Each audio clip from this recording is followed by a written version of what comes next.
আজি অসম জাতীয়তাবাদী যুৱ ছাত্ৰ পৰিষদ কেন্দ্ৰীয় সমিতিৰ নিৰ্দেশমৰ্মে সমগ্ৰ জিলাৰ লগতে আজি চৰাইদেউ জিলা সমিতিও আমি চৰাইদেউ জিলা সদৰত আজি 3 ঘণ্টীয়া অৱস্থান ধৰ্মঘট কাৰ্যসূচী ৰূপায়ণ কৰিছিলোঁ। মূল দাবী আছিল যে বৃহৎ নদীবান্ধ বন্ধ কৰিব লাগিব আৰু বান আৰু গৰাখহনীয়াক ৰাষ্ট্ৰীয় সমস্যা হিচাপে ঘোষণা কৰাৰ দাবীক লৈ আচলতে আমি আজি 3 ঘণ্টীয়া অৱস্থান ধৰ্মঘট কাৰ্যসূচী ৰূপায়ণ কৰি প্ৰধানমন্ত্ৰী ডাঙৰীয়ালৈ আচলতে চৰাইদেউ জিলা আয়ুক্তৰ যোগেদি এখন স্মাৰক পত্ৰ আমি প্ৰেৰণ কৰিছোঁ। গতিকে আমাৰ মূল কথা হ'ল যে বৃহৎ নদীবান্ধ আমি পূৰ্বৰ পৰা আচলতে বিৰোধিতা কৰি আহিছোঁ। বৃহৎ নদীবান্ধে অসমৰ ধেমাজি, লখিমপুৰ, মাজুলী এই মানুহৰ আচলতে জীৱনৰ সম্পত্তিৰ প্ৰতি নিৰাপত্তা নোহোৱা হৈছে, জীৱকুলৰ প্ৰতি আচলতে ভাবুকি আহি পৰিছে। এই ক্ষেত্ৰত আমি অসম জাতীয়তাবাদী যুৱ ছাত্ৰ পৰিষদে কেন্দ্ৰীয় সমিতি আচলতে পূৰ্বৰ পৰা আমি ধাৰাবাহিকভাৱে আন্দোলন কৰি আহিছোঁ। আমি চৰাইদেউ জিলা সমিতিও এই ক্ষেত্ৰত আমি আন্দোলন কৰি আহিছোঁ, প্ৰতিবাদী কাৰ্যসূচী গ্ৰহণ কৰি আহিছোঁ। গতিকে আমি এটা কথা ক'ব বিচাৰিছোঁ যে বৃহৎ নদীবান্ধ বন্ধ কৰিব লাগিব।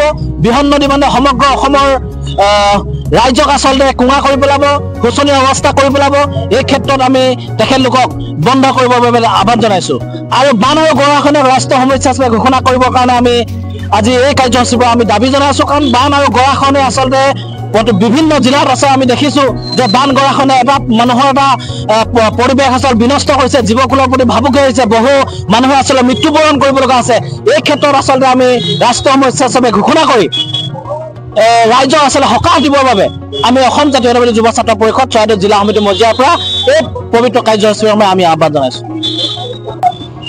আজি অসম জাতীয়তাবাদী যুৱ ছাত্ৰ পৰিষদে সমগ্ৰ অসমৰ লগতে চৰাইদেউ জিলা সমিতিৰ উদ্যোগত চৰাইদেউ জিলা সদৰ সোণাৰীত আজি আমি এক 3 ঘণ্টীয়া অৱস্থান ধৰ্মঘট কাৰ্যসূচী গ্ৰহণ কৰিছোঁ।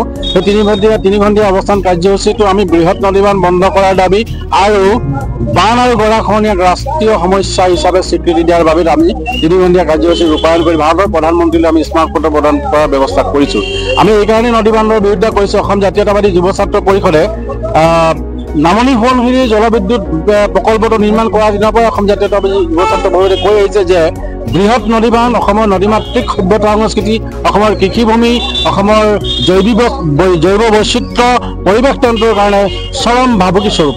গতিকে এই জলবোমা সদৃশ্য বৃহৎ নদীবান্ধ কোনো কাৰণতে অসমৰ ৰাইজে মানি নলয়, অসম জাতীয়তাবাদী যুৱ ছাত্ৰই মানি নলয় আৰু এই নদীবান্ধৰ ভয়াৱহতা কিমান হ'ব পাৰে তাৰ অনুমান আমি সেইদিনা পালোঁ। মাত্ৰ 405 মেগাৱাটৰ যি নেপকৰ ৰঙানদী প্ৰকল্প, সেই প্ৰকল্পৰ পানীয়ে কিদৰে লখিমপুৰত এক ভয়াৱহ পৰিৱেশ সৃষ্টি কৰিছিল সেই কথা আমি অসমবাসীয়ে জ্ঞাত, আমি সকলোৱে জ্ঞাত। আৰু তাৰ তুলনাত যেতিয়া গেৰুকামুখৰ 2000 মেগাৱাট ক্ষমতা সম্পন্ন বৃহৎ নদীবান্ধৰ পানী যেতিয়া খুলি দিব তাৰ তুলনাত কিমান ভয়াৱহ হ'ব পাৰে এই কথা আমি অনুমান কৰিব পাৰিছোঁ। অনুমান কৰিব পৰা নাই দিছপুৰত থকা হেমন্ত বিশ্ব শৰ্মা চৰকাৰে, অনুমান কৰিব পৰা নাই কেন্দ্ৰৰ নৰেন্দ্ৰ মোদী চৰকাৰে। এই কথা স্পষ্ট যে বিজেপি চৰকাৰখনেই কিন্তু 2014 চনৰ পূৰ্বে বৃহৎ নদীবান্ধৰ বিপক্ষে আন্দোলন কৰিছিল।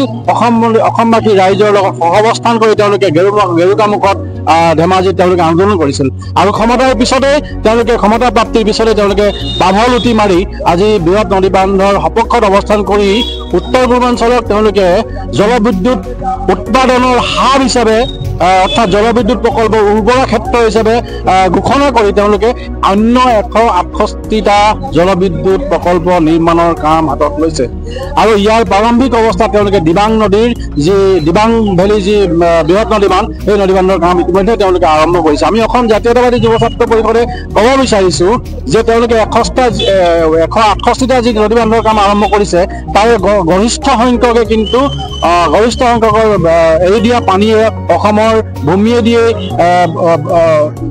দিয়ে বৈ যাব, অসমৰ সভ্যতা সংস্কৃতি উটুৱাই লৈ যাব, অসমৰ জৈৱ বৈচিত্ৰ্য উটুৱাই লৈ যাব, অসমৰ পৰিৱেশ তন্ত্ৰ বিনষ্ট কৰিব, অসমৰ কৃষিভূমি সংকুচিত কৰিব। গতিকে আমি অসম জাতীয়তাবাদী যুৱ ছাত্ৰ পৰিষদে আজিৰ এই কাৰ্যসূচীৰ জৰিয়তে সকলো ধৰণৰ বৃহৎ নদীবান্ধ যি নদীবান্ধে অসমৰ সভ্যতা সংস্কৃতিক ক্ষতিগ্ৰস্ত কৰিব পাৰে, অসমৰ সভ্যতা সংস্কৃতিৰ প্ৰতি ভাবুকি আনিব পাৰে, সেই সকলো ধৰণৰ বৃহৎ নদীবান্ধ কিন্তু আজিৰ তাৰিখত বন্ধ কৰাৰ কাৰণে আমি অসম জাতীয়তাবাদী যুৱ ছাত্ৰ পৰিষদে তীব্ৰ দাবী জনাইছোঁ। আৰু অন্য এটা বিষয় যে বান আৰু গৰাখহনীয়াক আপোনালোকে জানে যে অসম এখন নদীমাতৃক ৰাজ্য, অসমৰ নদীসমূহ বাৰিষা কালত উপচি পৰে। বান আৰু গৰাখহনীয়াই অসমৰ জাতীয় অৰ্থনীতিটোক বৃহৎ ক্ষতি কৰি আহিছে। তাৰ পিছতো কিন্তু অসম চৰকাৰে ভাৰত চৰকাৰে বান আৰু গৰাখহনীয়াক ৰাষ্ট্ৰীয় সমস্যা হিচাপে অসমৰ মানুহে দাবী জনাই সত্ত্বেও ঘোষণা কৰা নাই।